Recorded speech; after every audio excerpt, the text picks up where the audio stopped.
Biblia ni neno la Mungu, lakini je, neno la Mungu ni Biblia peke yake?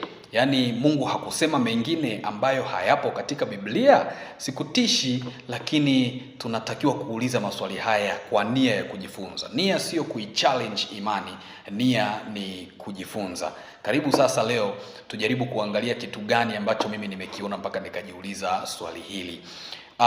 Tuanze kwa kuitazama Biblia. Biblia ni kitabu kitakatifu, neno la Mungu ambalo linatumika kama kitabu kikuu cha imani ya Kikristo, ambacho bahati nzuri pia mimi pia ni muumini wa imani hiyo. Sasa Biblia iliandikwa kwa muda wa miaka kama 1500 hivi, kwa sababu kitabu cha kwanza kabisa katika Biblia tunaambiwa kihistoria kwamba kiliandikwa mwaka 1400 kabla ya Kristo, na kitabu cha mwisho cha Ufunuo kikaja kuandikwa mwaka kati ya 90 mpaka 100 baada ya Kristo. Ukipiga hiyo hesabu vizuri, unagundua kwamba kuna miaka 1500 ambapo Biblia iliandikwa, kitabu ambacho kiliandikwa na watu tofauti tofauti, kwa sababu waliandika kuanzia wafalme akina Daudi mpaka watu wa chini kabisa, wavuvi kama akina Petro na wenzake, pamoja na wanataaluma kama watunga sheria akina Musa, madaktari kama Luka huyu ambaye tumesoma sana injili yake.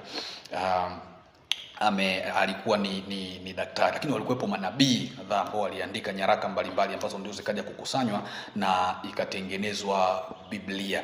Sasa ukweli hasa wa mambo wanaujua walioikusanya Biblia, wakakubaliana kwamba maneno haya ndiyo yatumike kuifundishia imani.